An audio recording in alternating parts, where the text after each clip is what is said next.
Com muito prazer, mais uma vez recebendo no meu canal o senador Alessandro Vieira, Cidadania Sergipe.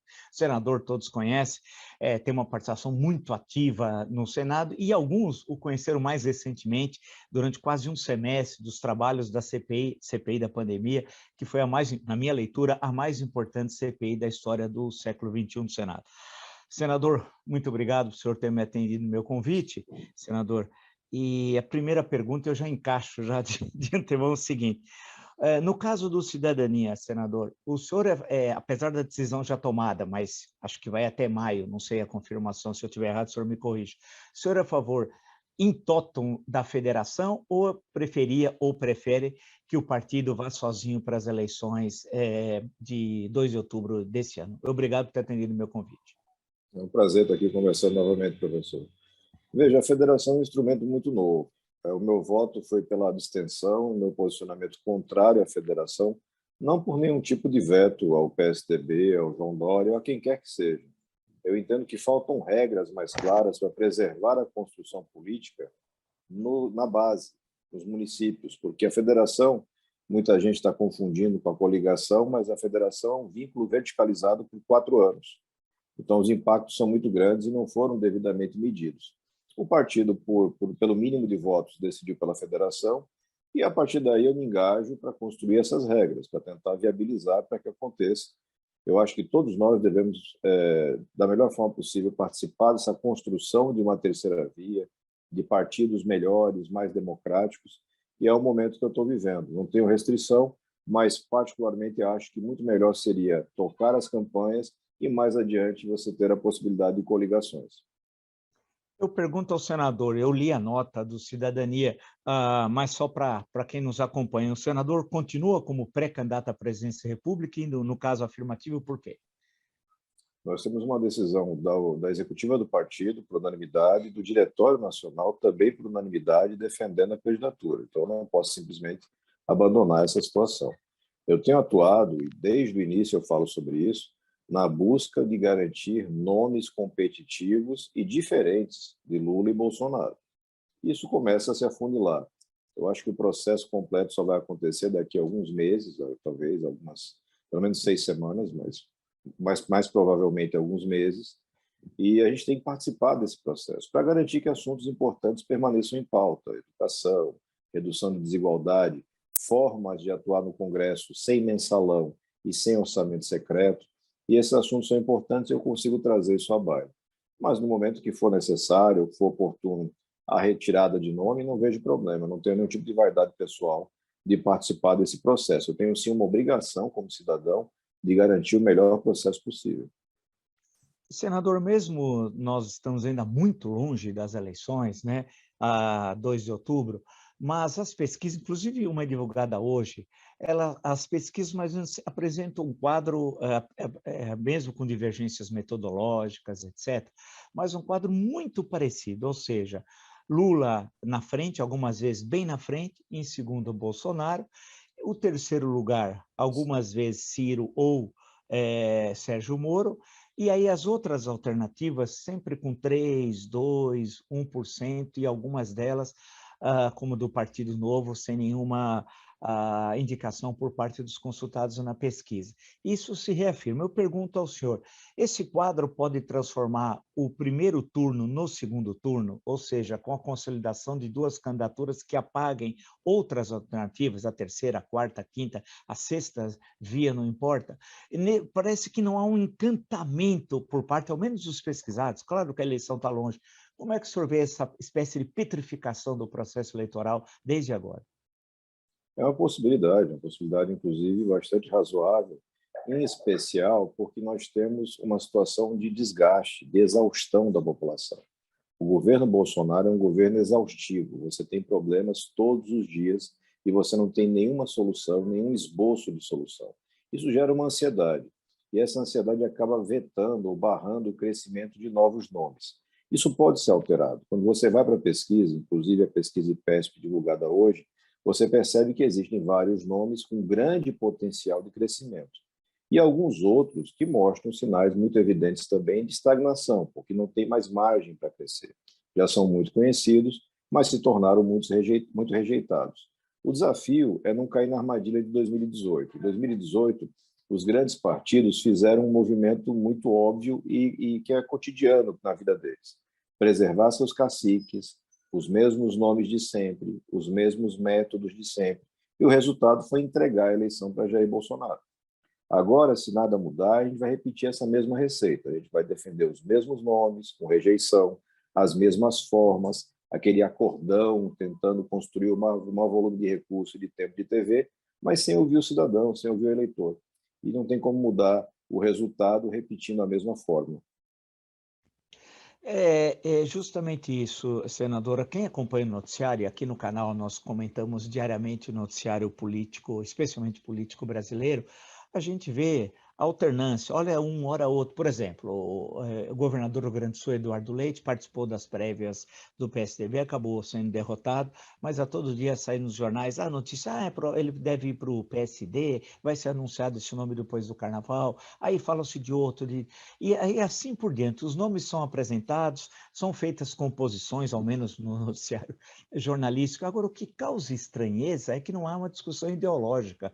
O que chama mais atenção é que as alianças se dão ou por região, ou cria-se a ideia que precisa ter candidatos de dois estados que têm um grande número de eleitores. Isso são construções, porque o PT vai construir uma chapa com 2 candidatos do mesmo estado, presume-se, ao menos até agora. Mas se inventa, então, 1000 interpretações, mas a discussão programática do porquê das alianças, mesmo quando, evidentemente, não quer um livro, mas com algumas ideias centrais, elas quase que são nulas ou escassas no noticiário. Como é que o senador vê essa possibilidade de construção, por exemplo, eventualmente, de uma terceira via sólida, mas com base no quê? O que une um possível candidato da terceira via olhando o Brasil e o papel do Brasil no mundo? A nossa sociedade, na comunicação e na política, se tornou muito mais horizontal do que era. Então, as pessoas precisam e reclamam querendo ser ouvidas, querem entender a situação, mesmo com recursos às vezes limitados, mas querem entender o que está acontecendo, para poder se engajar na construção e militar, caminhar, pedir voto. A maior parte dos caciques partidários, infelizmente, não ouve a população.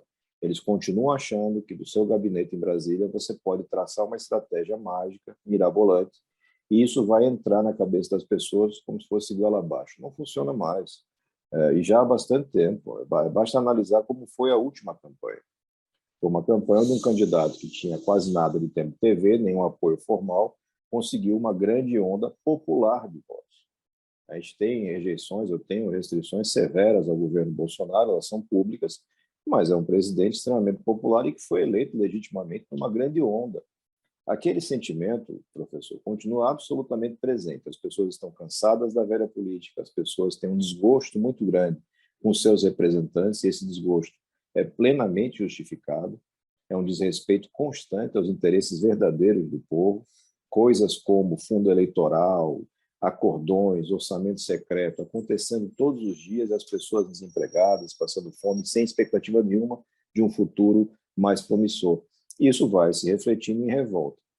Se você não escuta esse sentimento, se você se recusa a dialogar com a sociedade e tenta empurrar um nome qualquer que o seu marqueteiro achou que vai ser uma boa ideia, porque funcionaria bem numa propaganda de margarina ou coisa parecida, a tendência é não funcionar novamente. Porque Bolsonaro e Lula, com seus problemas todos gravíssimos, são figuras que escutam muito claramente a população, muito próximas. Existe ali uma dialética, uma troca emocional, inclusive, que sustenta as candidaturas deles e que hoje não sustenta nenhuma das candidaturas da terceira via. Dá para construir isso? Dá. Mas eu não acredito em construção artificial. Eu acho que não tem tempo para fazer uma construção de marketing puro e de estratégia política. Tem que ouvir o cidadão, entender qual é o perfil buscado e tentar entregar para ele nomes que encaixem nesse perfil.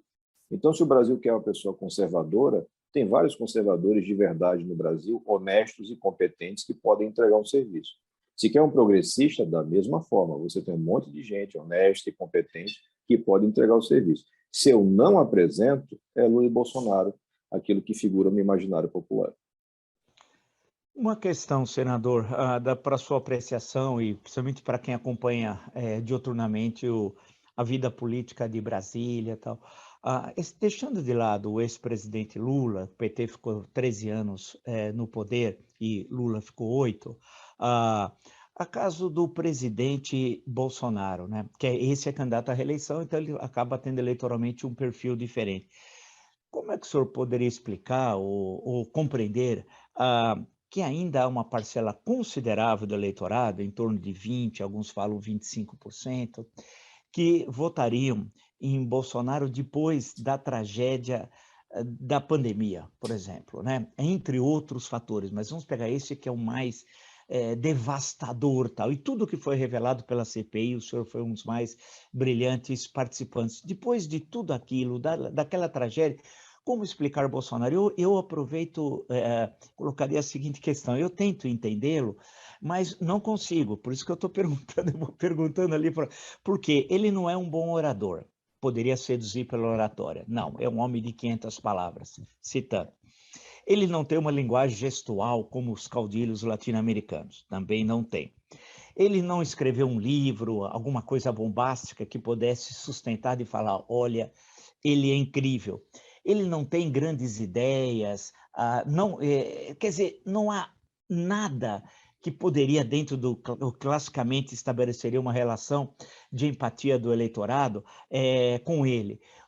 Eu não sei, essas são as minhas observações, assim, muito primárias até. Eu pergunto ao senador como explicar que cerca de um quarto do eleitorado continua com o Bolsonaro depois de tantas tragédias que nós vimos em mais de 3 anos de presidência.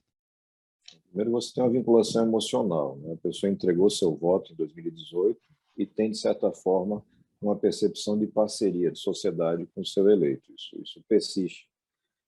Mas eu tenho muita clareza, professor, de que o grande problema na nossa situação é a ausência de adversários qualificados.